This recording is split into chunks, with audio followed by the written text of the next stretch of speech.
ఆంధ్రప్రదేశ్లో సంక్షేమ పథకాల్లో భాగంగా లబ్ధిదారులకు అందిస్తున్న నగదు బదిలీ తాజాగా ప్రారంభమైంది. గత జనవరి నుంచి మార్చి వరకు ముఖ్యమంత్రి బటన్ నొక్కి విడుదల చేసిన పథకాలకు సంబంధించిన నగదు లబ్ధిదారుల ఖాతాల్లో జమ కాలేదు. ఎన్నికల సంఘం ఆదేశాలతో పోలింగ్ ముందు నగదు బదిలీ నిలిచిపోయింది. ఈసీ ఆంక్షలు, పోలింగ్ కూడా ముగియడంతో డీబీటీ పథకాలకు నిధుల విడుదల ప్రారంభమైంది. బుధవారం ఆసరా పథకానికి 1480 విడుదల చేశారు.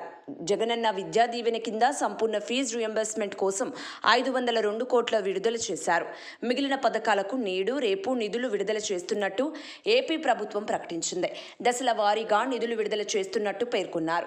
2-3 రోజుల్లో నిధుల విడుదల మొత్తం పూర్తి చేయనున్నారు.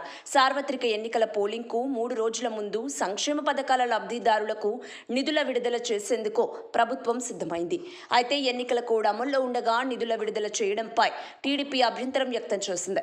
సంక్షేమ పథకాలకు నిధుల విడుదలను నిలిపివేస్తూ ఈసీ ఆదేశించింది. ఈసీ ఆదేశాలతో నష్టపోతున్నామని, పాత పథకాలకే నిధులు విడుదల కాలేదని పలువురు లబ్ధిదారులు హైకోర్టును ఆశ్రయించారు.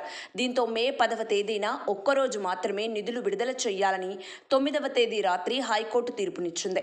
10వ తేదీన డివిజన్ బెంచ్లో సింగిల్ జడ్జి తీర్పును సవాలు చేస్తూ పిటిషన్లు దాఖలయ్యాయి. ఈ క్రమంలో నిధులు విడుదల చేయడంపై ఈసీ అభ్యంతరం చెప్పింది. పోలింగ్ ముందు నిధుల పంపిణీ సరికాదని, ఓటర్లను ప్రభావితం చేయడమేనని అభ్యంతరం తెలిపింది. 10వ తేదీ వాదనలు ముగిసే సమయానికి నగదు బదిలీ కాలేదు. దీంతో పోలింగ్ ముగిసే వరకు డబ్బులు పంపిణీ చేయొద్దని హైకోర్టు సీజే ఆదేశించారు. సింగిల్ బెంచ్ ఇచ్చిన ఉత్తర్వులు కొనసాగుతాయని స్పష్టం చేశారు. హైకోర్టు విచారణ తరువాత కేంద్ర ఎన్నికల సంఘం మే 10న మరింత స్పష్టమైన ఉత్తర్వులు జారీ చేసింది. సింగిల్ జడ్జి తీర్పు గడువు ముగిసిపోవడంతో పాటు నగదు బదిలీపై స్పష్టమైన ఆదేశాలు లేవని, పోలింగ్ ముగిసే వరకు నగదు విడుదల చేయొద్దని ఆదేశించింది. దీంతో ఆర్థిక శాఖ నగదు బదిలీకి సిద్ధమైన చివరి నిమిషంలో నిలిపివేసింది. ఇక ఇప్పుడు తాజాగా వాటిని చెల్లిస్తున్నట్టు ప్రభుత్వం ప్రకటించింది.